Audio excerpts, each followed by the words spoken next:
থাকবে।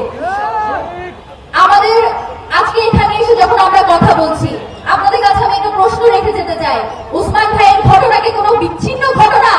এই কথা বলার সাহস এই অনাসিটি, এই ইন্টারিম গভর্নমেন্টের সময়ে একজন ইসি কিভাবে পায়? সেই কথা বলার সাহস করে, এবং সে এখনো পর্যন্ত তার পদমহল আছে কি করে? আপনারা যখন এখানে এত মানুষ আছেন, আপনাদের কাছে আমার প্রশ্ন তাই, সে কি তার পদমহল থাকতে পারে?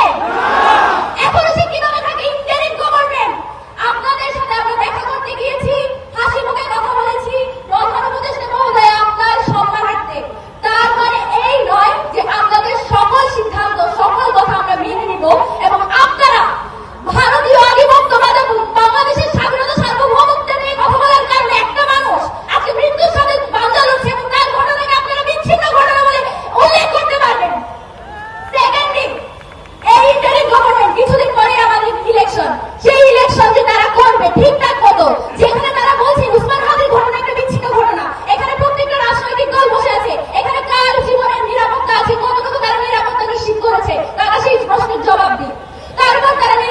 তারপর তারা বলুক যে এই ইলেকশনটা আমরা চাই, এবং এই ইলেকশন হবে আমাদের যে ভোট বিপ্লব, সেটা হবে আওয়ামী লীগের সবচেয়ে বড় পরাজয়। সেই পরাজয় নিশ্চিত করে রাখে আমাদের নিরাপত্তা। এখানে যে সকল রাজনৈতিক দল আছে তাদের নিরাপত্তার জন্য আপনারা কি করেছেন সেটা আমাদেরকে চাক্ষুষ ভাবে দেখাবেন।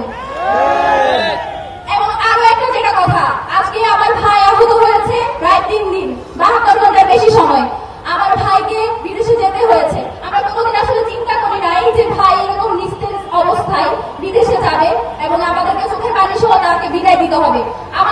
আমাদের আশ্বাস, আমাদের বিশ্বাস ছিল যে ভাই রাষ্ট্রীয় খবরে এমপি হওয়ার পরে বিদেশে যাবে, আমরা তাদের কাছে বিভিন্ন জিনিস উপহার আনার জন্য তার কাছে আমরা হাসি মুখে চাইতাম। আজকে আমার ভাইকে এভাবে বিদায় দিতে হয়েছে।